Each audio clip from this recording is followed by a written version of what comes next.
अस्सलामुअलैकुम dear students, आज हम स्टार्ट करते हैं चैप्टर नंबर 3 में 9th क्लास का Newton laws of motion. These are very important. Newton ने 3 जो इम्पोर्टेंट बेसिक लॉ पेश किए थे, लॉज पेश किए थे, उनको आज हम डिस्कस करेंगे। तो जिसमें हमारे पास न्यूटन का फर्स्ट लॉ है, न्यूटन का सेकंड लॉ है एंड न्यूटन का थर्ड लॉ है। देखिए, जैसे चैप्टर नंबर 2 में इक्वेशंस ऑफ मोशंस की इंपॉर्टेंस थी, इसी तरह चैप्टर नंबर 3 में न्यूटन्स लॉज ऑफ मोशन की इंपॉर्टेंस है। ठीक है, तो न्यूटन का फर्स्ट लॉ देखते हैं क्या है। Newton's first law of motion.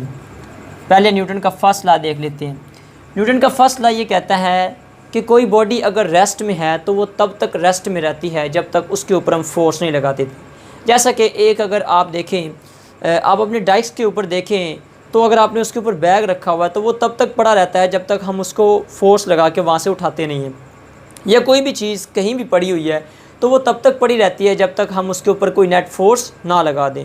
तो न्यूटन का फर्स्ट लॉ ये कहता है कि ऑब्जेक्ट्स, कोई भी जो भी ऑब्जेक्ट है वो तब तक रेस्ट में रहता है जब तक उसके ऊपर हम कोई फोर्स नहीं लगाते। इसी तरह इसका दूसरा जो पार्ट है वो ये है कि बॉडी उस वक्त तक मूव भी करता रहता है यूनिफॉर्म मोशन के साथ जब तक हम उसके ऊपर फोर्स लगा के उसको रोक ना लें। यानी कि एक चीज़ अगर मूव करती जा रही है, अगर स्मूथ सरफेस फ़र्ज़ कर ले हम ले लें, तो उस पर मूव करती जाएगी, बॉडी मूव करती जाएगी जब तक हम उसको आगे से रोक ना लें। जैसे अगर हम ऐसे ही देख लें, अगर हम बॉल को ज़मीन के ऊपर थ्रो करें तो बॉल मूव करती जाती है और जैसे ही आगे हम हाथ रखते हैं तो हम फोर्स लगा के उसको आगे से रोक लेते हैं। इसका मतलब ये हुआ कि न्यूटन का फर्स्ट लॉ ये कहता है कि ऑब्जेक्ट उस वक़्त तक रेस्ट में रहता है या उस वक़्त तक अपनी जो state of motion, uniform motion को कंटिन्यू रखता है जब तक हम उसके ऊपर नेट फोर्स ना लगा दें। अब इसकी एग्जांपल में देखें तो एक एग्जांपल में देखें कि लेट्स सपोज ये एक हमारे पास ये टेबल है, इसके ऊपर जो मैंने अभी एग्जांपल दी है,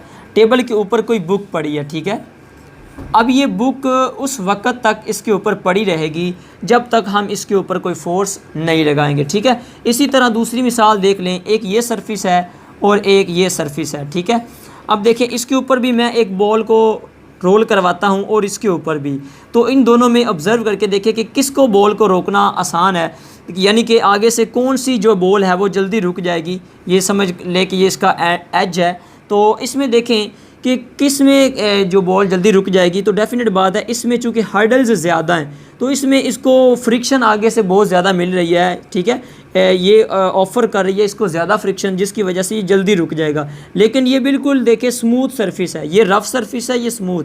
तो स्मूथ सरफेस में दूर जाके ये जो है वो बॉल स्टॉप होगी।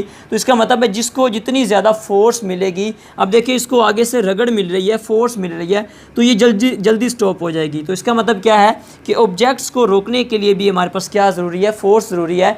तो न्यूटन का फर्स्ट लॉ भी यही कहता है कि बॉडी उस वक्त तक रेस्ट में रहती है, स्टेट ऑफ, या फिर उस वक्त तक जो है वो यूनिफॉर्म मूव करती रहती है जब तक हम उसके ऊपर फोर्स ना लगाएं। ये जल्दी क्यों नहीं रुकेगा? क्योंकि इसमें कम फोर्स लग रही है। ये जल्दी क्यों रुक जाएगा? क्योंकि इसमें फोर्स ज़्यादा लग रही है। कौन सी फोर्स? Force of friction. ठीक है, अच्छा, इसके अलावा एक और चीज़ है कि न्यूटन के फर्स्ट लॉ को लॉ ऑफ इनर्शिया भी कहते हैं। न्यूटन के फर्स्ट लॉ को लॉ ऑफ इनर्शिया भी कहते हैं। वो क्यों कहते हैं? क्योंकि इसकी वजह यह है कि ये डील करता है, न्यूटन का फर्स्ट लॉ, इनर्शियल प्रॉपर्टीज़ के साथ। मैटर की जो इनर्शियल प्रॉपर्टीज़ हैं उनके साथ डील करता है। ये आपके सेकंड पेज पे लिखा हुआ है फर्स्ट 3 लाइंस में, since Newton first law of motion deals with the inertial properties of matter. अब इनर्शियल प्रॉपर्टीज़ ऑफ मैटर का क्या मतलब है? इसका मतलब ये है कि न्यूटन के फर्स्ट लॉ में इनर्शिया का फैक्टर भी मौजूद है। यानी देखिए, अगर एक बुक है, जैसे मैंने अभी पिछले लेक्चर में एग्जांपल दी, एक बुक है तो उसका मैस कम है, मतलब उसका इनर्शिया कम है, तो उसको हम इजीली उठा लेते हैं। 2 बुक्स हो जाएं, 3 बुक्स हो जाएं, 4, यानी बुक्स बढ़ाते जाएंगे। यानी कि 2 बुक्स कर दें, फिर 3 बुक्स कर दें, फिर 4 बुक्स कर दें, तो ये जितनी बुक्स बढ़ती जाएंगी इसका मैस बढ़ता जाएगा, इनर्शिया बढ़ता जाएगा। तो इसका मतलब है जो इसकी स्टेट ऑफ रेस्ट होगी, इसको जब हम उठाएंगे तो ये आगे से ज़्यादा रेजिस्ट करेगा। मतलब इसमें देखें इनर्शियल प्रॉपर्टी आ रही है, तो जिसकी वजह से जिस लॉ में, यानी कि न्यूटन के फर्स्ट लॉ में चूँकि इनर्शियल प्रॉपर्टीज़ आ रही हैं, तो डैट इज़ वाई हम इसको कहते हैं लॉ ऑफ इनर्शिया। ठीक है, अच्छा, इसकी एक और एग्जाम्पल आपकी दी हुई है कि देखिए, जब हम बस के अंदर सफ़र कर रहे हो तो हम देखते हैं कि जब गाड़ी मूव कर रही होती है, तो हमें एकदम से, जब वो ब्रेक लगाते हैं तो हमें एकदम से एक जर्क फील होता है। तो वो जो जर्क फील होता है वो हमें क्यों फील होता है, उसकी वजह ये होती है क्योंकि देखें हम फ़र्ज़ करें ये एक बस में ट्रैवल कर रहे हैं, ठीक है, तो ये फ़र्ज़ करें इस डायरेक्शन में मूव कर रही है, इस डायरेक्शन में, ठीक है, हम ये इसमें ट्रैवल कर रहे हैं, तो फ़र्ज़ करें हम खड़े होकर ट्रैवल कर रहे हैं, ठीक है, जैसा कि बस में या मेट्रो ट्रेन में अगर जगह ना मिले तो हमें खड़े होना पड़ता है। तो हम देखते हैं कि जैसे ही गाड़ी स्टॉप होती है, चूँकि गाड़ी किस डायरेक्शन में जा रही थी, इस डायरेक्शन में, यानी कि हमारा इनर्शिया क्या करेगा, जैसे ही वो गाड़ी को स्टॉप करेगा तो हमारा जो इनर्शिया वो अपनी स्टेट को कंटिन्यू रखने की कोशिश करेगा। तो हमारी स्टेट कौन सी थी, फॉरवर्ड, तो हम फॉरवर्ड की तरफ एक जर्क खाते हैं, ठीक है, और उसके बाद हम गिरते क्यों नहीं है, क्योंकि हमारे पाँव ज़मीन के साथ जुड़े होते हैं जो हमें गिरने से बचा लेते हैं, ठीक है। तो इनर्शिया क्या कर रहा है, यहाँ पे रेजिस्ट कर रहा है, क्योंकि हम इस तरफ जा रहे थे, तो जैसे ही गाड़ी ने ब्रेक लगाई तो उसने हमारी स्टेट ऑफ मोशन को जो है वो डिस्टर्ब किया। तो हमने अपने इनर्शिया की वजह से स्टेट को बरकरार रखने के लिए हमने आगे से हमें क्या फ़ील होता है, एक जर्क फील होता है, ठीक है। तो ये था हमारा जो Newton first law of motion. Hope so कि आपको अच्छी तरह से समझ आ गया होगा। अपना बहुत बहुत ख्याल रखिएगा। अल्लाह हाफिज़।